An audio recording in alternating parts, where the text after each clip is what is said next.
Lo lihat visual ini, bro. Ini bukan sekedar meme. Ini adalah realita paling daging di sepak bola kita hari ini. Saat lo ngelihat pelatih lokal berdiri di technical area, berteriak ngasih instruksi, pertanyaannya cuma satu.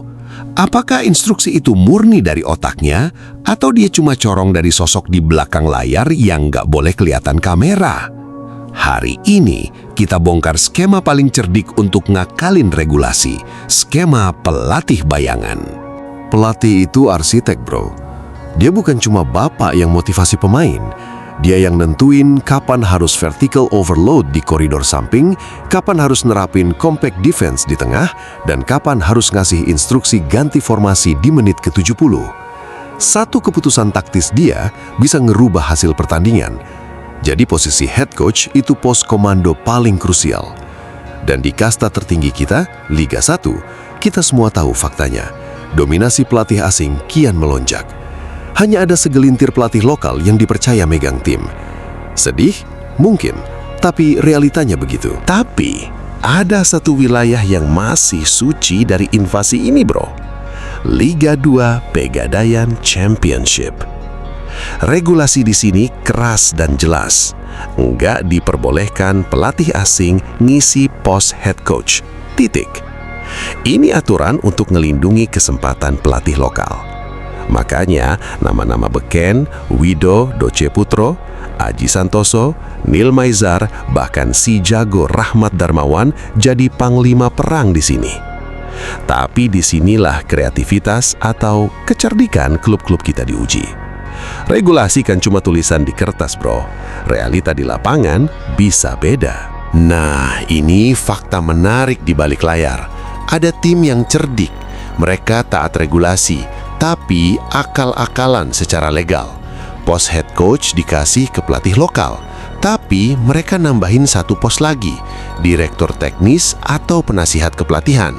Dan tebak siapa isinya? Pelatih asing. Contoh paling maging musim ini, PSS Sleman. Mereka gandeng Peter Huistra sebagai dirtek dan Ansyari Lubis sebagai head coach. Di kertas, legal. Di lapangan, ini kombinasi mematikan, bro. Otak Eropa Huistra gabung sama pemahaman lokal Ansyari Lubis. Hasilnya, terbukti cukup ampuh meloloskan PSS Sleman promosi ke Liga 1 musim depan. Ini contoh sinergi kamuflase yang sukses total.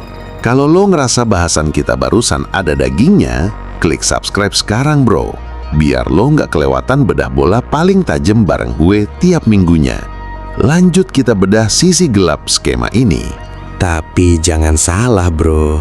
Nggak semua tim seberuntung PSS Sleman. Hal ini bukan jaminan sukses otomatis. Ada contoh yang berbanding terbalik. PSIS Semarang.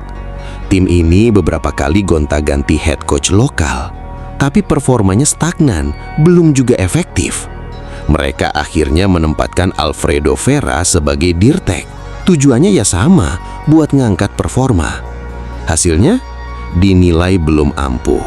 Tim masih loyo, strategi nggak jalan, sampai akhirnya jasa lokal seutuhnya diambil alih oleh Kashhar tadi. Dan keajaiban lokal terjadi. Tim terbukti lolos dari lubang jarum degradasi. Jadi otak asing bukan peluru perak buat setiap masalah, bro.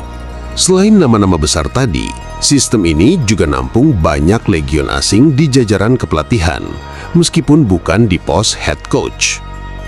Ada Danilo Fernando yang ngisi pos di kepelatihan Kendal Tornado FC bersama Stephen Kelces. Ada juga nama Marcos Samso di Persiku Kudus. Mereka ini cukup ngangkat performa tim, walaupun takdir berkata lain, tim mereka belum lolos promosi ke Liga 1 musim ini.